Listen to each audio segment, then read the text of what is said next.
போல மலர்கின்ற மனம் வேண்டும் தாயே, பலர் போற்றி பாராட்டும் குணம் வேண்டும் தாயே. மலர் போல மலர்கின்ற மனம் வேண்டும் தாயே, மலர் போற்றி பாராட்டும் குணம் வேண்டும் தாயே. வரம் தரும் அன்னையே வணங்கினோம் உன்னையே, வரம் தரும் அன்னையே வணங்கினோம் உன்னையே. மலர் போல மலர்கின்ற மனம் வேண்டும் தாயே.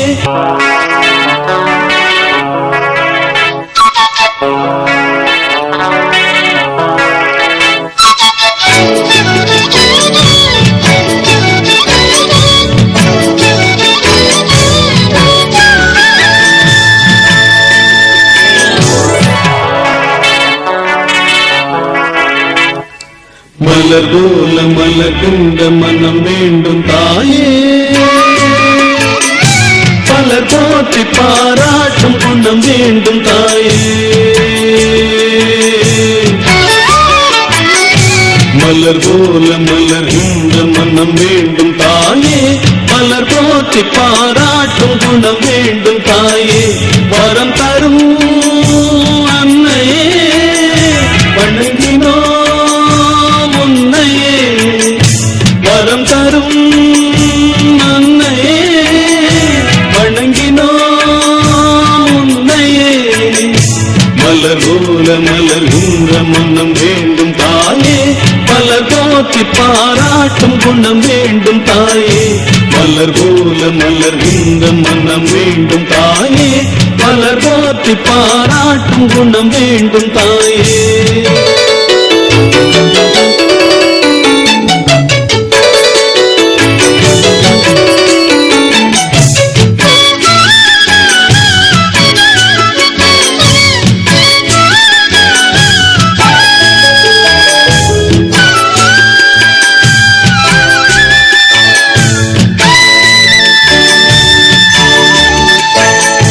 ஒரு நோயும் தீண்டாமல் அணை போடு தாயே,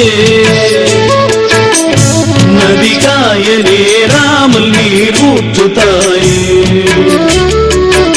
நன்னிலம் பார்த்து நீயே எளியோரை மகிழ்வாக்க வழிகாட்டு தாயே, வலியோர்கள் மாட்டாமல் வகை காட்டு தாயே.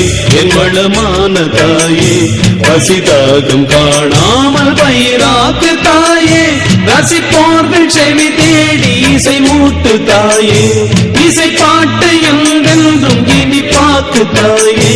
மலர் போல மலர்கின்ற மனம் வேண்டும் தாயே, மலர் போற்றி பாராட்டும் குணம் வேண்டும் தாயே. வரம் தரும் அன்னையே வணங்கினோம் உன்னையே, வரம் தரும் அன்னையே வணங்கினோம் உன்னையே. மலர் போல மலர்கின்ற மனம் வேண்டும் தாயே, மலர் போற்றி பாராட்டும் குணம் வேண்டும் தாயே. மலர் போல மலர்கின்ற மனம் வேண்டும் தாயே, மலர் போற்றி பாராட்டும் குணம் வேண்டும் தாயே. காஞ்சி மகா பெரியவருடைய ஆரம்பத்தை பார்த்தீர்கள் என்றால் அன்பின் வடிவம், கருணையின் தெய்வம், ஏன் உயிர்களுக்கெல்லாம் கடவுள் என்று கூட அவரை கூறலாம். இவர் நினைத்திருந்தால் மாட மாளிகை, பட்டு பீதாம்பரம், தங்க வஸ்திரம், தங்க கட்டில் எல்லாத்தையும் அனுபவித்திருக்கலாம். ஆனால் அதெல்லாம் மாயை என்று உணர்ந்த மகா பெரியவர் மக்கள் நலனுக்காகவே கடைசி வரை வாழ்ந்து இறைவனடி சேர்ந்தார். தெய்வம் எப்பொழுதும் சோதனை செய்துதான் சாதனை கொடுக்கும். சோதனை செய்த பிறகுதான் தன்னை ஆட்கொள்ளும். அதற்கு ஒரு உதாரணம், செருதொண்ட நாயனார் பிள்ளைக்கறி சமைத்து போட்டார் என்பது மேலெழுந்த வாரியான பொருள். அதில் உட்பொருள் என்னவென்றால் கொஞ்சம் சால சுருக்கமாக சொல்கின்றோம். இவருடைய இயற்பெயர் பரஞ்சோதி.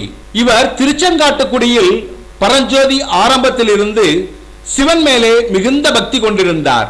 பக்தியின் காரணமாக ஒரு அரசனிடம் இவர் தளபதியாக இருந்தார். சிவதொண்டனாக இருந்து கொண்டு பல பேரை கொல்லும் தொழிலில் நாம் ஈடுபடுகின்றோம் என்று வருந்தினார். ஒரு முறை வாதாபி என்ற ஊரில் இரண்டாம் புலிகேசி கப்பம் கட்டவில்லை. அவனை யாரும் வெல்லவோ கொல்லவோ முடியாது. அப்பேற்பட்ட திறமசாலியான அரசன் அவன். அரசனிட்ட கட்டளையை கீழ்ப்படிந்து பரஞ்சோதியார் வாதாபி மேல் படையெடுத்தார். வாதாபியை வென்று வந்தார். வாதாபியை வென்று விட்டான் என்று கேட்டவுடன் அரசன் அசந்து விட்டான். அசந்து போய் ஒரு அமைச்சரை கூப்பிட்டு வாதாபியை பரஞ்சோதி முனிவர் எப்படி வென்றார், அவருடைய வாள் வலிமையா இல்லது தோல் வலிமையா எப்படி என்று வினாவினான். அதற்கு அமைச்சர் அவர் கொண்ட சிவபக்தியின் காரணமாகத்தான் வாதாபியை வென்றார், அவர் பெரிய மகா சிவ தொண்டர் என்றார். உடனே பயந்து போய் ஒரு சிவதொண்டன் தளபதியாக இருக்கலாமா, பல பேரை கொல்லும் தொழிலில் அவர் ஈடுபடுத்தலாமா, அது பெரிய பாவம் அல்லவா என்று நினைத்த அரசன் செருதொண்ட நாயனாரை கூப்பிட்டு உமக்கு நாம் கொஞ்சம் நிலங்களை அளிக்கின்றோம், அதை வைத்து நீ சிவதொண்டு ஆற்று என்று அனுப்பி வைத்து விட்டார். அன்றைய நாள் முதல் ஒரு சிவனடியாருக்கு உணவு அளித்த பின்னர் தான் இவர் உணவு உண்ணுவார் என்பதை கடமையாக கொண்டிருந்தார். இது எப்படி என்றால், திருச்செந்தூர் முருகனுக்கு வள்ளி வாய்த்தார் போல் திருச்செந்தூர் முருகனுக்கு 16 கையாலையும் பக்தனுக்கு வள்ளி அள்ளி வழங்குகிறார் முருகன். பக்கத்தில் இருக்கிற வள்ளி நம் பக்தன் தானே, என்ன 1 லட்சம் கொடுக்குறீங்க, நம்ம சொத்து என்ன குறைஞ்சா போகுது, இன்னும் 2 லட்சமா கொடுங்க என்று வாரி கொடுப்ப வள்ளலுக்கு அமைந்தால் அப்படி ஒரு மனைவி யாரு, வள்ளி. அதே போல் திருச்செங்காட்டங்குடியில் இருக்கும் பரஞ்சோதி முனிவர், இயற்கையில் இருக்கும் ஒரு பரஞ்சோதி முனிவர் தான் பின்னர் செருதொண்ட நாயனார். செருதொண்ட நாயனாருக்கு அமைந்த மனைவி திருவங்காட்டு நங்கை. திருவங்காட்டு நங்கை கொடுப்பதை தடுக்காமல் மேலும் வாரி வழங்க சொல்லுவாள். அப்படி ஒரு குணம் அவர்களுக்கு. இவர்களுக்கு சில காலம் சென்ற பின் சீராளன் என்ற ஒரு குழந்தை பிறந்தது. இவர்களுக்கு ஒரு பணிப்பெண் வேலைக்காரி, பணிப்பெண் என்றால் வேலைக்காரி, அவள் பெயர் சந்தன மங்கை. வேலைக்காரியை யாரும் தரைக்குறைவாக பேசக்கூடாது, ஏனென்றால் விதுரன் மிகப்பெரிய நீதிமான், வேலைக்காரி மகன்தானே, அதனாலே நாம் அப்படி சொன்னோம். பரஞ்சோதி முனிவருக்கு சிறுதொண்ட நாயனார் என்ற பெயர் எப்படி வந்தது தெரியுமா? தினமும் ஒரு சிவனடியாருக்கு உணவு அளிப்பதே இவர் கடமையாக கொண்டுள்ளார். அப்படி உணவு அளிக்கும் போது தனது பருத்த உடலை துண்டை கட்டிக்கொண்டு பவ்யமாக உணவளிப்பதால் இவர் பெயர், அதாவது ரொம்ப குறுக்கிப்பார், உணவளிக்கும் போது தனது உடம்புக்கு ரொம்ப குறுக்கிறதால சிறுதொண்ட நாயனார் என்ற சிவபெருமான் சிறுதொண்ட நாயனார் என்ற பெயர் வந்தது. ஒரு நாள், அதாவது என்னன்னாங்க, தங்கம் இருந்ததுன்னா இப்ப கீழே கிடைக்குது, அந்த தங்கத்தை நம்ம எடுக்கிறோம், அதை எடுத்தோம்னா நேரம் ஆசாரிகிட்ட கொண்டு போறோம், அவர் தேய்ச்சி பார்க்கிறார், உரசி பார்க்கிறார், அதுலயும் ஒன்றும் பிடிபடலை. அப்புறம் என்ன பண்றாரு, நேர தங்கத்தை உருக்குறாரு. உருக்குறதுக்கு அப்புறம் அது தங்கமா இது செம்பா என்னங்கிறது தெரியுது. அதே போல் சிவபெருமானும் அப்படித்தான். மேல கைலாயத்துக்கு செய்தி போகிறது, செருதொண்ட நாயனார் என்ற ஒருவர் சிவன் தொண்டு ஆற்றி வருகிறார், தினமும் சிவனடியாருக்கு இப்படி உணவளிப்பதை கடமையாக கொண்டுள்ளார் என்றோன்னே சிவபெருமான் அவரை சோதிக்க எண்ணினார். சோதிக்க எண்ணிய சிவபெருமான் என்னன்னா அப்புறம் சிவனடியார் வருவாங்களா? ஒரு நாள் வீட்டில் சாப்பாடு சமைச்சு வச்சிருக்காங்க, ஒரு சிவனடியார் கூட கிடைக்கல, ஒரு சிவனடியார் கூட கிடைக்கல. இவர் தனது மனைவி திருவங்காட்டு நங்கையிட்ட ஒரு சிவனடியார் கூட கிடைக்கல, பக்கத்து ஊருக்கு போய் ஏதாவது சிவனடியார் கிடைக்கிறாரா நான் பார்த்துட்டு வரேன், அப்படி யாராவது சிவனடியார் இருந்தா இருக்க சொல்லி என்று சொல்லிவிட்டு கிளம்பி விட்டார். சோதிக்க எண்ணிய சிவபெருமான் ஒரு நாள் கருப்பு வஸ்திரம், வலது கையில் மண்டை ஓடு, இடது கையில் திரிசூலம் வேஷத்தில் சிவபெருமான் வந்து கொண்டிருந்தார். இப்படி இருப்பவர்கள் வடநாட்டு சாமியார்கள்.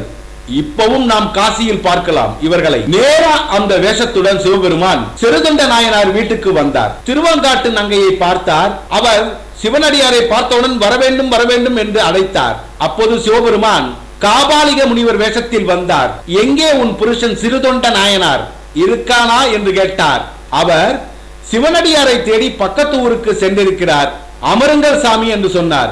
அதற்கு காபாலிக முனிவர், ஆண்கள் இல்லாத வீட்டில் யாம் இருக்க மாட்டோம், இவ்வூரில் ஒரு கோயில் உள்ளது, அதற்கு பக்கத்தில் கற்பக விருட்சம் என்ற மரம் உள்ளது, அந்த மரத்தடியில் யாம் படுத்திருப்போம், செருதுண்டன் வந்தால் அங்கே வந்து என்னை பார்க்க சொல்லும் என்று கூறிவிட்டு காபாலிக முனிவர் வந்து அந்த மரத்தின் கீழ் அமர்ந்து விட்டார்.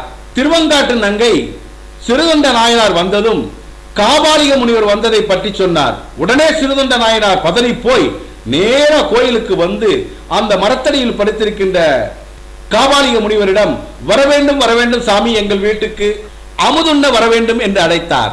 அதற்கு காபாலிக முனிவர், சிறுதொண்டர் சும்மா இறையா, நான் சாப்பிடவே 6 மாத காலம் ஆகும், அந்த காலமும் நாளைக்கே வந்து விட்டது, அதனால் நான் சாப்பிட தயாராக இருக்கிறேன், ஆனால் நான் விரும்பி உண்ணுவது பசுக்கறி. சாமியாரே, நீங்கள் கேட்பது போல் பசுக்கறி என்றால் நான் பசுவை சமைத்து கறி போடுகிறேன், நீங்கள் எங்கள் வீட்டுக்கு அமுதுண்ண வர வேண்டும் என்று சிறுதொண்ட நாயனார் அழைத்தார். உடனே காபாலிக முனிவர், இறையா இறையா, என்னையா வேகமாக பேசிக்கொண்டே போகிறாய், பசுக்கறி என்றால் யாம் விரும்பி உண்பது நரப்பசு என்றார். என்ன சிறுதொண்டனே, உனக்கு புரியவில்லையா?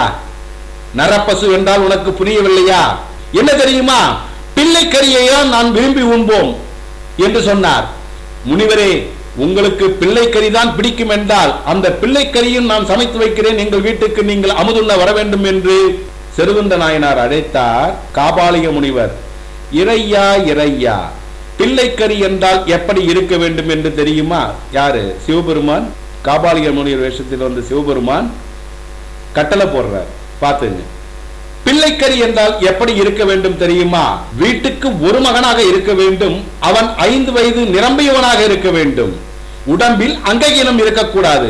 அப்படிப்பட்ட பிள்ளையை தாய் பிடிக்க தந்தை அரித்து கறி சமைத்தல் வேண்டும், அப்படி இருந்தால் நாம் உண்ணுவோம்.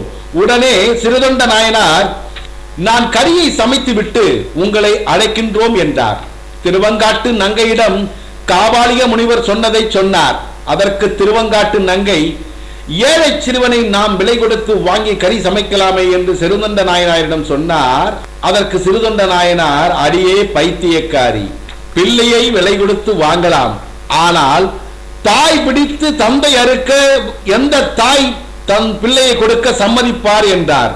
பிறகு திருவங்காட்டு நங்கை, தங்கள் மகன் சீராளன் பள்ளியில் இருப்பான், சாமியார் போட்ட கண்டிஷன் நம்ம பிள்ளைக்கு தான் பொருந்தும், போய் நம்ம பிள்ளையை கூட்டி வாருங்கள் என்று சொன்னார்.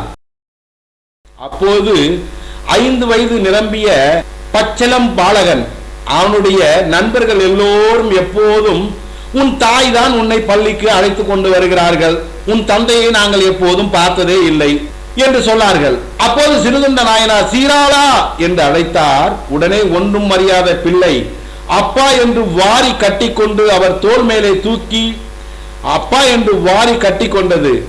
உடனே சிறுதொண்ட நாயனார் அவனை தோள் மேலே தூக்கி வைத்துக் கொண்டு வந்தார். குழந்தை கொஞ்சிக் கொண்டே வருகிறது.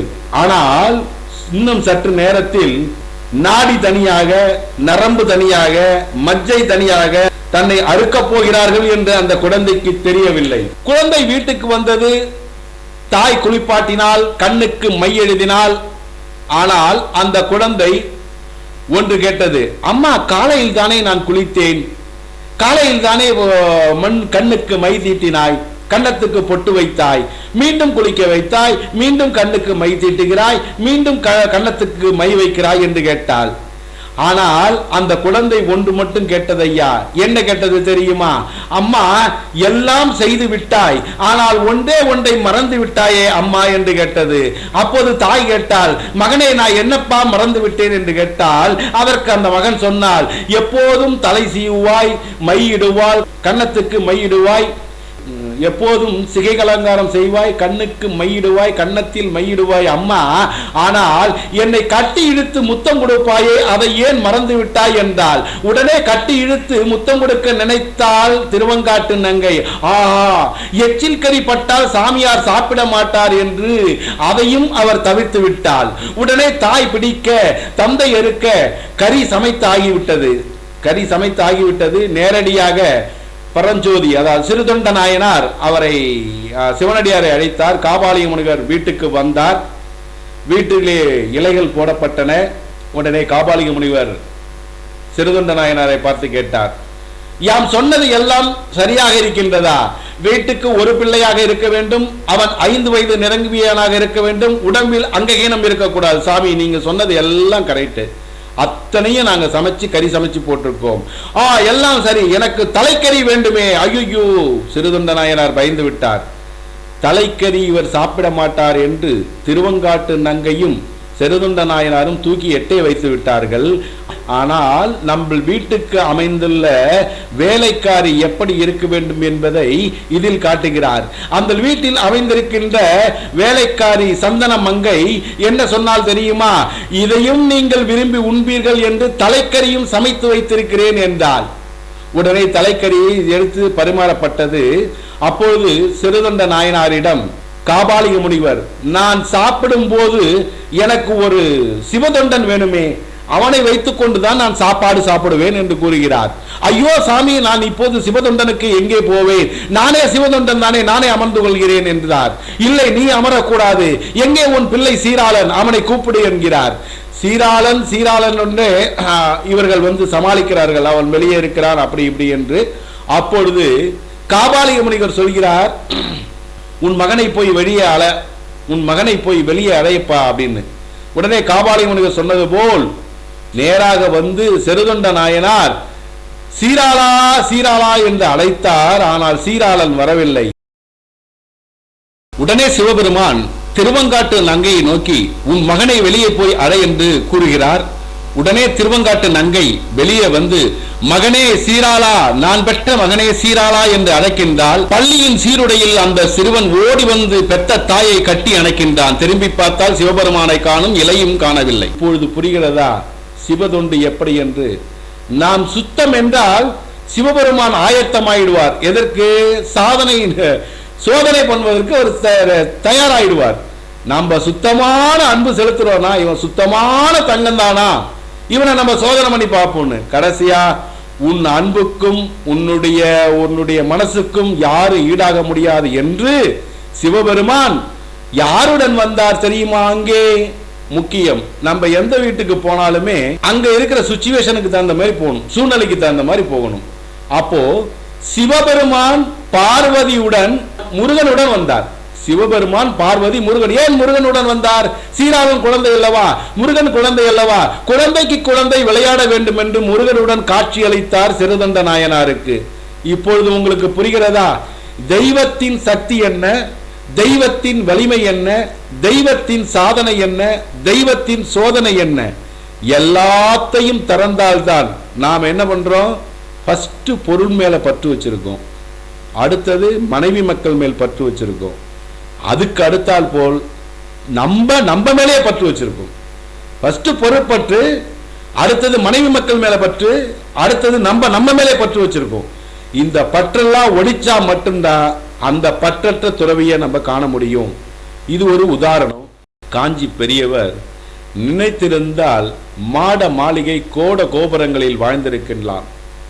ஆனெல்லாம் இதெல்லாம் பொய் என்று நினைத்த மகா பெரியவாள் ஈர அறையில ஒரு தலைக்கு ஒரு கட்டையை வச்சுட்டு வாழ்ந்துட்டு வந்தார். இதையெல்லாம் மாயைன்னு உணர்ந்துட்டார். எப்படி உணர்ந்தார்? அதான் அனுபூதி மகான். இறைவன் பக்கத்தாலே சிந்தனை இருக்கிறதுனால அனுபூதி மகான்னால அவருக்கு எல்லாமே தெரிஞ்சிருக்குது. ஒரு பூமியில் ஒரு மகான் எப்படி வாழ வேண்டும் என்று நினைத்தால், ஒரு பூமியில் ஒரு மகான் எப்படி வாழ வேண்டும் என்று நினைத்தோமோ அப்படி வாழ்ந்தவர் பெரியவர். அவரை போல் இனி ஒரு கருணை கடாட்சியமான ஒரு மனிதரை இந்த பூமி காண்பது மிக மிக மிக மிக அரிது.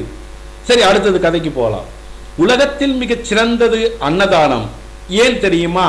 அன்னதானம் இட்டால் ஊன் குளிரும், உயிர் குளிரும், நரம்பு குளிரும். அது எது வரைக்கும்? சாப்பிட்ட 5 மணி நேரம் வரைக்கும். அதற்கு அடுத்தா போல் 1000 மடங்கு 10,000 மடங்கு பெரியது நிதானம். 1000 மடங்கு 10,000 மடங்கு பெரியது நிதானம். அதை விட கோடி கோடி கோடி கோடி மடங்கு பெரியது சமாதானம். மகாபாரதத்தில் தர்மர் கண்ணபிரான் சண்டை சண்டை சண்டை என்று சொன்ன போதெல்லாம் தர்மர் சமாதானம் சமாதானம் என்றுதான் சொன்னார். கண்ணபிரான் 108 ஆண்டுகள் அவதாரம் பண்ணியதற்கு காரணமே பூமாதேவிக்கு வாக்கு தத்தம் கொடுத்திருந்தார், யாம் மகாபாரத போர் நடத்துவோம் என்று. அதனால்தான் தர்மர் சமாதானம் சமாதானம் என்று சொல்லும் போதெல்லாம் கண்ணபிரான் சண்டை சண்டை சண்டை என்றே சொல்லிக் கொண்டிருந்தார்.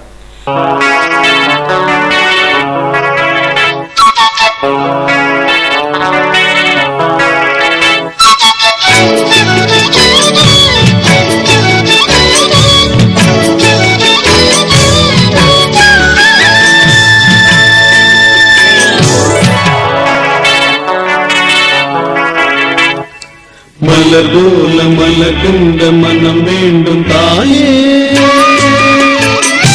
பலர் போற்றி பாராட்டும் குணம் வேண்டும் தாயே. மலர் போல மலர்கின்ற மனம் வேண்டும் தாயே, மலர் போற்றி பாராட்டும் குணம் வேண்டும் தாயே.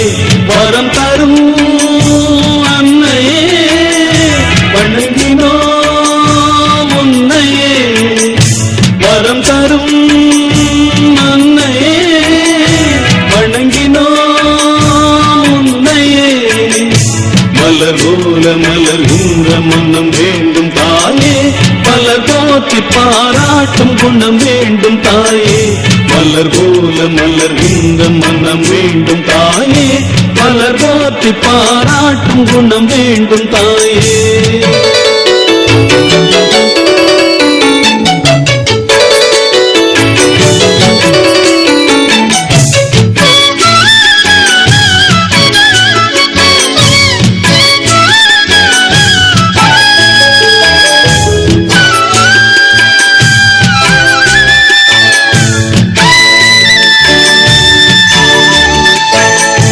ஒரு நோயும் தீண்டாமல் அணை போடு தாயே,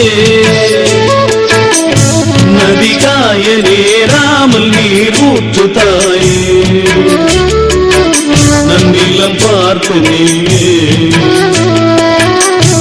எளியோரை மகிழ்வாக்க வழிகாட்டு தாயே, வலியோர்கள் வாட்டாமல் வகை காட்டு தாயே. என் வளமான தாயே, பசிதாகம் காணாமல் பயிராக்கு தாயே, ரசிப்போர்கள் செவி தேடி இசை மூட்டு தாயே. இசை பாட்டு என்றென்றும் இனி பாக்கு தாயே. மலர் போல மலர்கின்ற மனம் வேண்டும் தாயே, மலர் போற்றி பாராட்டும் குணம் வேண்டும் தாயே. வரம் தரும் அன்னையே வணங்கினோம் உன்னையே, வரம் தரும் அன்னையே வணங்கினோம் உன்னையே. மலர் போல மலர்கின்ற மனம் வேண்டும் தாயே, மலர் போற்றி பாராட்டும் குணம் வேண்டும் தாயே. மலர் போல மலர்கின்ற மனம் வேண்டும் தாயே, மலர் போற்றி பாராட்டும் குணம் வேண்டும் தாயே. இப்போது கதைக்கு வருவோம். காஞ்சி மகா பெரியவர் யாரிடமும் பேச மாட்டார். அந்த மௌனத்திற்கு பெயர் காஷ்ட மௌனம். இவரை சிவனாக நினைத்து வழிபட்டால் சிவனாக தெரிவார், பெருமாளாக நினைத்து வழிபட்டால் பெருமாளாக தெரிவார், அம்பிகையாக நினைத்து வழிபட்டால் அம்பிகையாக தெரிவார். ஒரு நாள் காஞ்சி பெரியவர் கும்பகோணம் பக்கத்தில் திருவிடை மருதூரில் வேத ரச்சன சமதி நடத்திவிட்டு திருவண்ணாமலை வழியாக காஞ்சிபுரம் போகலாம் என்று எண்ணினார். திருவண்ணாமலைக்கு வந்துவிட்டு கிரிவலம் செல்லாமல் போவதா என்று கிரிவலம் வந்து மதியம் 3 மணிக்கு முடித்தார். வழியில் சில செடிகளை கிள்ளி இதில் ஏலக்காய் வாசனை வருகிறதா என்று கேட்பார். இன்னொரு செடியை கிள்ளி இதில் பச்சை கற்பூர வாசனை வருவதா என்று கேட்பார். பெரியவார் இதற்கெல்லாம் என்ன ஒரு உதாரணம் என்னவென்றால், இங்கே அந்த காலத்தில் நிறைய சித்தர்கள் இருந்திருக்கிறார்கள் என்று சொல்லுவார். ஏன்னா இலைய கிள்ளி வாசனையா வந்ததுன்னா அந்த இடத்துல சித்தர்கள் இருந்திருக்காங்கன்னு பெரியவா சொன்னது. இவர்களுக்கு இரும்பை தங்கமாக்குற வித்தை தெரியும், ஆனால் யாருக்கும் சொல்லிவிட்டு போகவில்லை என்று சிரித்தார் பெரியவர். பிறகு திருக்கோவிலூர் வந்தார். அங்கிருந்து காஞ்சிபுரம் வந்தார். கலவையில் பெரியவாளுடைய பரமகுருவின் அதிர்ஷ்டஸ்தானம் இருக்கிறது. கலவை முகாமில் ஒரு விசேஷம் என்னவென்றால், அன்றைய பிரதமர் இந்திரா காந்தி, அன்றைய முதல்வர் எம்ஜிஆர் போன்ற விஐபிக்கள் எம்ஜிஆரை கலவையில் தான் வந்து பெரியவர் சந்தித்திருக்கிறார். அன்றைய பிரதமர் இந்திரா காந்தி மதுரையிலே ஒரு மீட்டிங்கை முடித்துவிட்டு சென்னைக்கு வந்தார். ரொம்ப படபடப்பாக இருந்தார். பெரியவாளை பார்த்து தரிசனம் செய்துவிட்டு தான் போவேன் என்று உறுதியாக இருந்தார். அதற்கு மடத்தில் உள்ளவர்கள் பெரியவர் மௌன விரதத்தில் இருக்கிறார், அவர் பேச மாட்டார், நீங்கள் பேசினாலும் அவர் பதில் சொல்ல மாட்டார் என்று சொன்னார்கள். அதற்கு இந்திரா காந்தி அம்மையார், பரவாயில்லை, நான் வேண்டுதலை மனதில் நினைத்துக் கொள்கிறேன், அவர் என் முன்னிலையில் அமர்ந்தால் போதும் என்றார். அதே மாதிரி நடந்தது. ஒரு கிணற்றடியில் பெரியவர் அமர்ந்து ஜபம் செய்து கொண்டிருந்தார். அவர் எதிரிலே இந்திரா காந்தி அம்மையார் உட்கார்ந்திருந்தார். யாரும் எதுவும் பேசவில்லை. இந்திரா காந்தி அம்மையாரும் எதுவும் பேசவில்லை.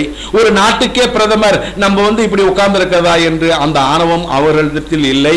இரண்டு பேரும் ஒரு 45 நிமிடம் அமைதியாக ஒரே இடத்தில் உட்கார்ந்து இருந்தார்கள். கொஞ்ச நேரம் கழித்து முடிந்தவுடன் பெரியவர் ஒரு ருத்ராட்ச மாலை எடுத்து நீட்டினார். அந்த மாலையை வாங்கி இந்திரா காந்தி கழுத்தில் அணிந்து கொண்டார். அப்போது கர்நாடகாவில் தேர்தல் நேரம். காங்கிரஸ் மந்திரி குண்டுராவ் அடிக்கடி பெரியவாளை பார்ப்பது ஒரு வழக்கமாக வைத்திருந்தார். குண்டுராவ் பெரியவாளை பார்த்து என்னை அனுக்கிரகம் செய்ய வேண்டும் என்று வேண்டிக் கொண்டார். என்னுடைய அனுக்கிரகம் என்னப்பா செய்ய போகிறது, காமாட்சி அம்மனை வேண்டிக்கொள், எல்லாம் நல்லபடியாக நடக்கும் என்று பெரியவர் சொன்னார். அதே மாதிரி அடுத்த ஒரு மாதத்தில் கர்நாடகாவில் எலெக்ஷன் நேரம். குண்டுராவ் மத்திய மந்திரியாக ஆகிவிட்டார். என்ன அவருடைய அனுக்கிரகம் என்று அவருடைய பெருமையை இதிலிருந்தே நாம் தெரிந்து கொள்ளலாம். பெரியவாள் ஒரு நடமாடும் தெய்வம். 77 எலெக்ஷன் இந்திரா காந்தி அம்மையார் தோற்று போனார். அடுத்த வருஷம் கர்நாடகாவில் உள்ள சிங்கமலூரில் இந்திரா காந்தி அம்மையார் எலெக்ஷனில் நின்றார். அப்போது அவருக்கு பசுமாடு கன்று சின்னம் ஒதுக்கப்பட்டது. அது வேண்டாம் என்று வேறு சின்னம் வேண்டும் என்று நினைத்தார். அப்போது இந்திரா காந்திக்கு நினைவுக்கு வந்தது, பெரியவாளை கலவையில் சந்தித்த போது பெரியவாள் தன் 2 கையையும் உயர்த்தி ஆசீர்வாதம் பண்ணினார். அந்த ஆசீர்வாதம் பண்ணிய காரணத்தினால் கை சின்னம் மனதில் பட்டது. அதுவே காங்கிரசுக்கு ஒதுக்கப்பட்டது. என்ன ஒரு பெரியவரின் கருணை, என்ன ஒரு எதிர்காலத்தின் தன்மையை அறிந்த ஒரு பெரியவர் அமைதியாகவே இருந்திருக்கிறார். அந்த இந்திரா காந்தி அம்மையார்ட்ட எதை பத்தி எதுவுமே சொல்லவில்லை.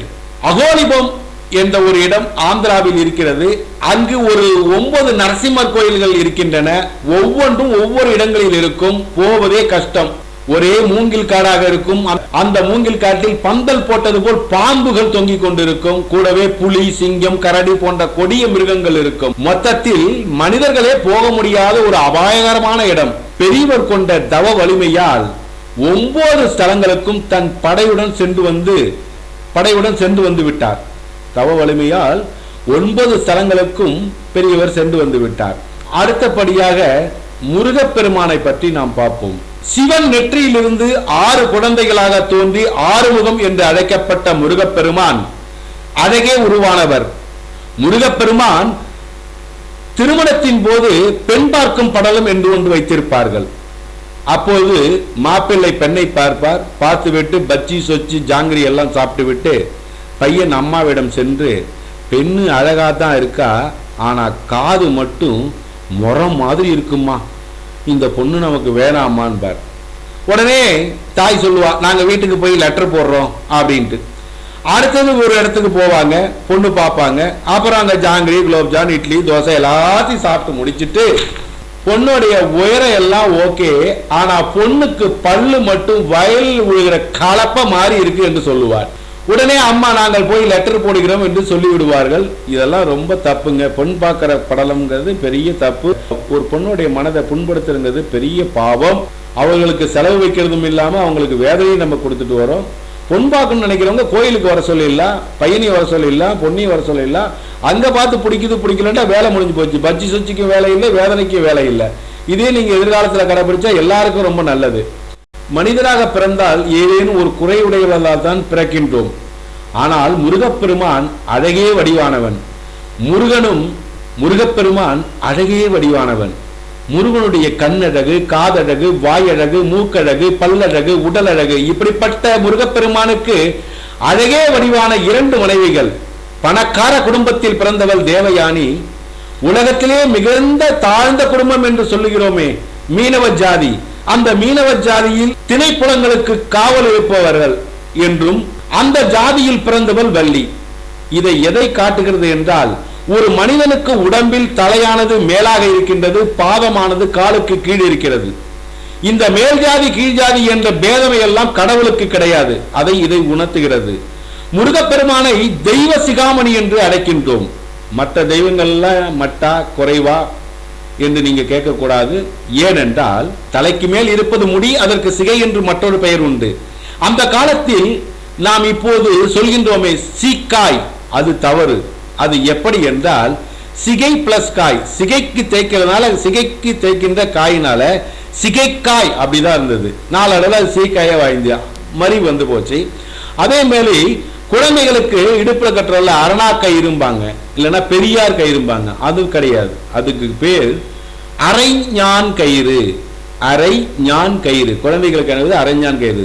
காலப்போக்கில் மருகி மருகி மருகி பலதை மருகி கொண்டு வந்துட்டோம். அதுக்குதான் சுகிசிவன் சொல்லுவார், நாமெல்லாம் பீச்சுக்கு போனா வாக்கிங், நாமெல்லாம் பீச்சுக்கு போனா வாக்கிங், ஆனா பீச் நம்மளை நோக்கி வாக்கிங் வந்ததுன்னா சுனாமி. பீச்சே நம்மளை நோக்கி வாக்கிங் வந்ததுன்னா சுனாமி. எப்படி எத்தனை பேரை கவலைகரம் பண்ணுச்சு. சரி, இப்ப கதைக்கு போலாம். தெய்வ சிகாமணி என்று முருகனை ஏன் அழைக்கின்றோம் என்றால், மீனாட்சி, காமாட்சி, விசாலாட்சி, பிள்ளையார், சிவபெருமான், பெருமாள் போன்ற தெய்வங்களை எதில் நாம் படைக்கின்றோம்? கல்லில் தானே படைக்கின்றோம். மலையில் இருக்கும் கல்லை வெட்டி எடுத்து அதை சிற்பியிடம் கொடுத்து, இந்தந்த வடிவில் தெய்வங்கள் வேண்டுமென்றால் இந்தந்த வடிவத்தில் அந்த தெய்வங்களை அவர் செதுக்கி கொடுக்கின்றார். எந்த ஒரு கல்லை எடுத்தாலும் அது முருகப்பெருமானின் காடலில் இருந்து தானே எடுக்கின்றோம். அதனால் எல்லா தெய்வங்களுக்கு மேல் அவனுடைய திருவடி இருப்பதால், சிகை என்றால் முன்னாடியே சொல்லியிருக்கின்றோம், தலைமுடி, தலைக்கு மேல் சிகை, தலைக்கு மேல் அவனுடைய திருவடி இருப்பதால் இவன் பேர் தெய்வங்களுக்கெல்லாம் சிகாமணி, தெய்வ சிகாமணி என்று பெயர் வந்தது. இன்னொரு இடத்துல நம்ம ரொம்ப உங்களுக்கு புரியுற மாதிரி சொல்லணும்னா, குன்றிருக்கும் இடமெல்லாம் குமரன் இருப்பான். இது எல்லாருக்கும் தெரிஞ்ச பழமொழி. முருகனை வணங்குவர்கள் எப்போதும் இளமையாகவே இருப்பார்கள். ஏன் தெரியுமா? 2 உதாரணங்கள். தரையை பார்த்தால் நமக்கு சந்தோஷம் ஏற்படுவதில்லை, ஆனால் மலையை பார்த்தால் நமக்கு சந்தோஷம் ஏற்படுகிறது. அது பழனி மலையாக இருக்கலாம், சிவன் மலையாக இருக்கலாம், அல்லது ஊட்டி மலையாக இருக்கலாம். ஆனால் மலை என்றால் ஏற்படுகின்ற சந்தோஷத்திற்கு அளவே இல்லை. அதனால் முருகப்பெருமான் நாம் பார்க்க வேண்டும் என்றால் மலையேறி செல்ல வேண்டும். மலையேறி இறங்குவதால் நம்முடைய இரத்த ஓட்டம் சீராக இருக்கும். அதனால் நாம் எப்போதும் இளமையாகவே இருக்கலாம். அந்த காலங்களில் முருகப்பெருமானுடைய கோவில்களாக இருக்கட்டும், எந்த கோயில்களாக இருக்கட்டும், புராதனப்படி கட்டப்பட்ட கோயில்கள் எதுவாக இருந்தாலும் பிரகாரங்களில் பாறாங்கற்கள், அந்த கல்லை போட்டிருப்பாங்க. கல்லு போட்டு அந்த கற்கல்ல தான் நம்ம கோயிலில் வலம் வந்துட்டே இருப்போம். இது என்னன்னா, அந்த கற்களுக்கு இடையில கொஞ்சம் கொஞ்சம் அந்த மணல் இருக்கும். அந்த மணல் காலில் ஒட்டுறதுனால கீழே இருக்கிற பாதம் தானே ரொம்ப முக்கியம். அது அந்த அக்கு பிரஷர், ரத்தம் எங்கெங்கெல்லாம் சக்கா இருக்கோ அதெல்லாம் தூண்டி விடும். பிரகாரங்களில் நம்ம நடக்கிறதுனால அந்த காலத்திலேயே நம்ம பெரியவங்க செஞ்சு வச்ச ஏற்பாடை பாருங்க. இப்போ நவீனமா போட்டு அக்கு பஞ்சன் டக்கு பஞ்சன்னு போட்டுட்டு அவங்க ஒரு இதை போட்டு இதே மாதிரி கல்லை போட்டு அதில் நடறாங்கிறான். இது அன்னைக்கே அவங்க எல்லாம் சொல்லி வச்சுட்டாங்க. ஸோ நடந்தோம்னா அந்த மண்ணு ஒட்டிக்கும், மண்ணு ஒட்டிக்கிறதுனால எல்லா நரம்புகளையும் அது தூண்டி விடும். தூண்டி விடுறதுனால உடம்புல ரத்த ஓட்டம் சீராகவே இருக்கும். அப்போ மலை ஏறுவதால், ஏறி இறங்குவதால் ரத்த ஓட்டம் சீராக இருக்கும். பிரகாரம் சுற்றுவதாலும் நம்மளுடைய உடம்பு ஒரே சீராகவே இருக்கும். அதே போலங்க இப்போ கோயிலெலாம் கட்டுறாங்க, பிரகாரம் வருது, அதில் கிரானைட் கல் போடுறாங்க, கடப்பா கல் போடுறாங்க, மொசைக் போடுறாங்க. அதெல்லாம் முற்றிலும் தப்புங்க. அதேமாரி போடவே கூடாது. கிரானைட் கல், மொசைக் கல், அதேமாரி கடப்பா கல் எதுவுமே போடக்கூடாது. பிரகாரங்களை பொறுத்த வரைக்கும் அந்த காலத்தில் போட்ட கல்லுகளை போட்டாதான் அந்த கல்லுக்கும் பவர், மனிதனுக்கும் பவர், ஆண்டவனை சுத்தனால் நமக்கும் பவர் ஏறிக்கும். திருச்செந்தூர் முருகப்பெருமானை சென்று வணங்கியவர்கள் தீராத வியாதிகள் எல்லாம் தீர்ந்துவிடும். நிச்சயமாங்க. குழந்தை இல்லாதவர்கள் கடுமையா 8 வருஷம் 6 வருஷம்லாம் தவம் இருந்து அங்க போய் குழந்தை பெற்றிருக்காங்க. உண்மைதான், இது குழந்தை பெற்றிருக்காங்க. அதே மாதிரி இந்த பில்லி, ஏவல், தோஷம், அது இது எல்லாம் இருக்கிறவங்க திருச்செந்தூர் போனீங்கன்னா கண்டிப்பா அதுல எல்லளவும் 102% கியூர் ஆயிரும். திருச்செந்தூர் முருகனுக்கு அப்படி ஒரு பவர். திருச்செந்தூர் முருகன் ஒரு சக்தி வாய்ந்த, திருச்செந்தூர் தலம், முருகனுடைய ஸ்தலம் ஒரு சக்தி வாய்ந்த தலம். அருணகிரியார் சொல்லவில்லையா, கால்பட்டு அழிந்தது ஐயன் தலையெழுத்து. வாரியார் சாமி தான் சொல்லுவாங்க. இது எந்த ரப்பரா? இது பேனாவில் எதுனா ஒரு ரப்பர் அடிக்கும், பென்சிலால் எதுனா ஒரு ரப்பர் அடிக்கும், அதே மாதிரி வேற ஏதாவது இந்த ஒயிட்னர் வச்சு அழிக்கலாம், இதை வச்சு அழிக்கலாம். ஆனா இது எதில் ஒண்ணுமே புலப்படவில்லை, எல்லாத்தையும் அழிக்குதே. கால்பட்டு அடிந்தது ஐயன் தலையெழுத்து. அதே மாதிரி அந்த திருச்செந்தூர் முருகனுக்கு அப்படி ஒரு பவர் இருக்கு. நாங்க சொல்வதெல்லாம் காதால கேட்டுட்டே இருக்கலாம். ஆனா ஒரே ஒரு முறை நீங்க போய் பாருங்க. பிசினஸில் தோல்வி அடைஞ்சவங்களா இருக்கட்டும், அதே மாதிரி பார்த்தீங்கன்னா உங்களுக்கு வந்து பில்லி சூனியம் இருக்கட்டும், குழந்தை இல்லாத தம்பதியாக இருக்கட்டும், குழந்தையில் தம்பதி ஒரு 6 வருஷம் 5 வருஷம் தொடர்ந்து போனீங்கன்னா கண்டிப்பாக திருச்செந்தூர் முருகனால் நல்ல தெய்வ குழந்தையை நீங்கள் பெற்றுக்கலாம். அப்படி ஒரு கடாட்சமான இடம் வந்து திருச்செந்தூர்.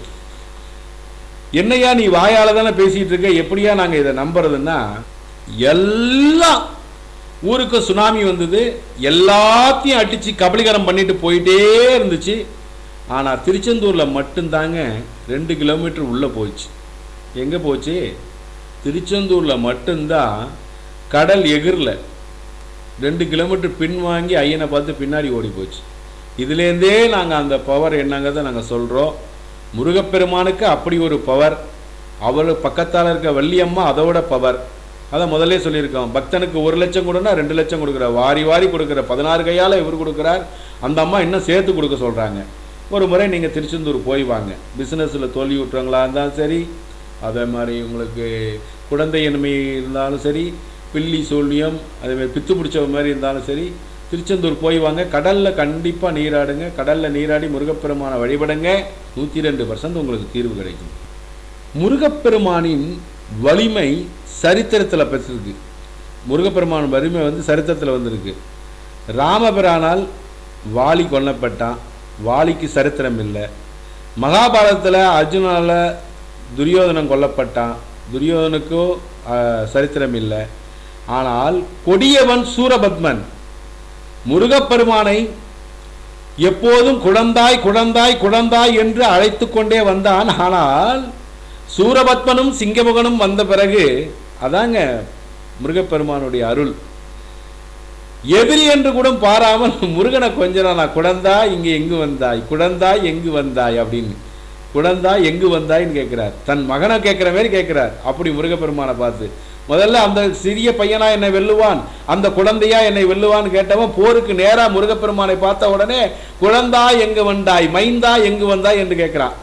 அப்போ சூரபத்மனை வெண்ணும் போது கொக்குன்னா உங்களுக்கு தெரியும், காஞ்சிபுரத்தில் கொக்குக்கு கீழே இருக்கும் குயில். கொக்குன்னா மாமரம், நல்லா தெரிஞ்சுங்க. கொக்குக்கு கீழே இருக்கும் குயில்னா யாரு? காமாட்சி அம்மனை சொல்றார். மாமரத்துக்கு கீழே இருக்கிற காமாட்சி அம்மன். கொக்குன்னா மாமரம். அந்த மாமரமா வாங்கி நின்னா ரெண்டே வேலை விட்டு 2 பாகமா பிளந்தார் முருகப்பெருமான். ஒன்று சேவலாகவும் இன்னொன்று மயிலாகவும். அதாவது எதிரியை எதிரி என்று பாராமல், யாரு ஆரம்பத்திலிருந்து முருகப்பெருமானுக்கு பகைமை பாராட்டி கொண்டவன் சூரபத்மன். அப்பேற்பட்ட சூரபத்மனை 2ஆக பொளந்து தன்னை யாரெல்லாம் வணங்குகிறார்களோ அவர்களும் இவர்களை வணங்க வேண்டும் என்று செய்தவர் முருகப்பெருமான். இதுவரைக்கும் எந்த தெய்வங்கள் சரித்திரத்திலையும் நீங்க அப்படி கேள்விப்பட்டிருக்க முடியாது. அதே மாதிரி அந்த காலத்தில் பார்த்தீங்கன்னா வேலுக்கு தான் தனி மரியாதை. ஞானம், வேல்னாலே ஞானம். வேல் கோட்டம் அப்படிதான் பேர் வச்சிருந்தாங்க. ஆரம்பத்தில் நம்ம தமிழர்கள்லாம் வேலை தான் தெய்வமாக கொண்டாங்க. கிருபானந்த வாரியார் சொல்லுவார், வேலை வழிபடலாம், வேலின்றி முருகனை வழிபடக்கூடாது. அதே மாதிரி கந்தர் கோட்டம். அதே மாதிரி பார்த்தீங்கன்னா நிறைய பேர் பார்த்தீங்கன்னா முருகப்பெருமானுடைய பேர் நிறைய வரும். சிவபெருமான் வேறு பேரோட முருகப்பெருமானுடைய பேர் தான் உங்களுக்கு நிறைய பேருக்கு வச்சுருப்பாங்க. உங்களுக்கு வந்து தெய்வ சிகாமணி, முருகானந்தம், இப்படி பார்த்தீங்கன்னா முருகப்பெருமானுடைய பேர் நிறைய வலுவில் வந்துட்டே இருக்கும். ஏன்னா நம்மளுடைய தமிழுடைய அடையாளம், தமிழுடைய ஆதிச்சின்னமே வேல். இந்த வேலு 3 வேலையை செய்யும். இதை வந்து அடுத்த வாரத்தில் சொல்கிறேன். இந்த வேல் வந்து நின்ன இடத்துலேருந்து 3 வேலை செய்யும். அதனால தான் இந்த வேலுக்கு அவ்வளோ மரியாதை. ஞானம், அறிவு எல்லாமே இந்த வேல் தான். அதே மாதிரி தான் பெரியவாள் மண்ணில் தோண்டிய தத்துவ முத்து என்று தான் பெரியவாளை சொல்லணும். இன்னாருக்கு இன்னார் நடக்குது, இன்னாருக்கு இங்கே இது நடக்குது, இன்னாருக்கு இங்கே நடக்குது அப்படின்னு எல்லாமே தெரிஞ்சிருந்த பெரியவர் ஒரு காலகட்டத்தில் கூட தன்னை ஆணவத்தாலோ அகம்பாவத்தாலோ தன்னுடைய தாம்பிகத்தாலோ எதையுமே அவர் பெருமைப்படுத்திக் கொள்ளவில்லை. தன் ஆரம்ப காலங்களிலே கடைசி இறுதி காலங்கள் வரை மக்களுக்காகவே வாழ்ந்தார். மக்கள் துயர் துடைக்கவே வாழ்ந்தார். அதோடு மட்டுமில்ல, எங்கு போனாலும் கால்நடையாகவே சென்று வந்துட்டார். கடைசி காலத்தெல்லாம் பாருங்க, பெரியவர் கூட யாராலையும் நடக்கவே முடியாது. அதே மாதிரி காந்தியடிகள் கூட நடக்க முடியாது. ஏன்னா கடைசி காலங்களில் அவ்வளோ ஃபாஸ்ட்டாக நடந்தாங்க. என்ன காரணம்? சின்ன வயசுலேருந்தே அவங்க நடந்து நடந்து நடந்து நடந்து பழக்கம். கடைசி காலங்கள் வரைக்கும் அந்த ஸ்பீடு இருந்துட்டே இருந்தது. பெரியவர் கூட யாரும் நடக்க முடியாது, காந்தியடிகள் கூட யாரும் நடக்க முடியாது. சரி, அந்த வேலுக்கான அர்த்தத்தை அடுத்த வாரத்தில் நம்ம பார்ப்போம். இன்னும் பெரியவாள் சரித்திரம் தொடர்ந்துட்டே இருக்கும். வாய்ப்பு இருக்கிறவங்க ஒரு முறை திருச்செந்தூர் போங்க, எல்லா பிணிகளையும் போக்குவார் அந்த திருச்செந்தூர் முருகன்.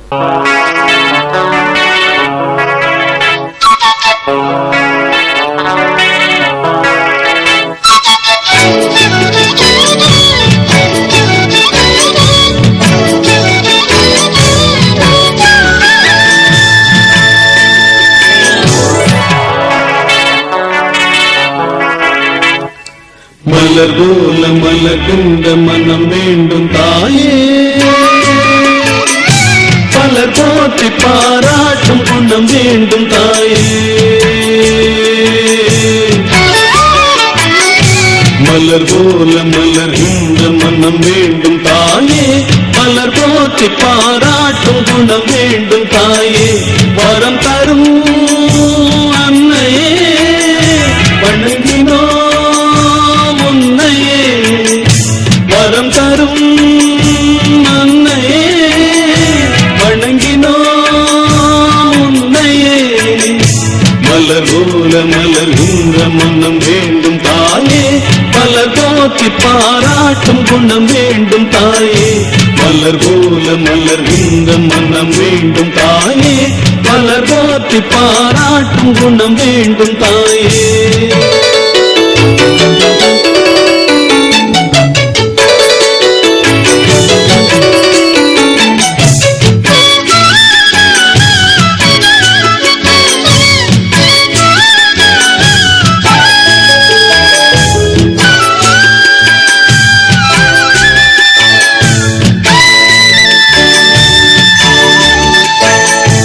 ஒரு நோயும் தீண்டாமல் அணை போடு தாயே,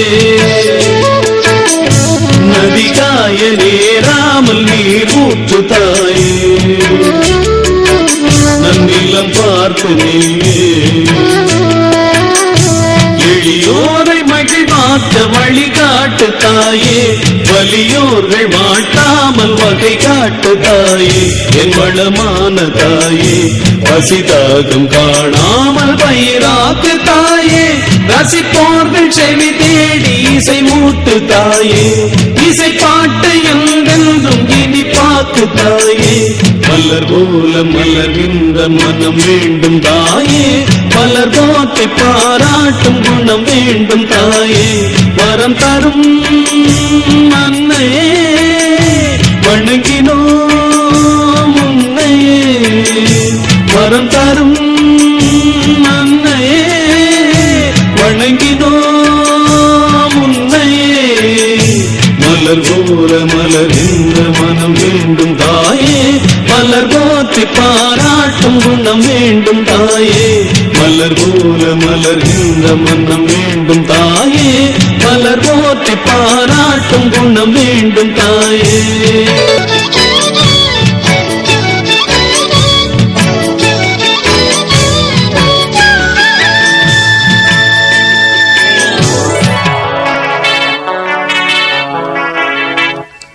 மலர் போல மலர்கின்ற மனம் வேண்டும் தாயே, பலர் போற்றி பாராட்டும் குணம் வேண்டும் தாயே.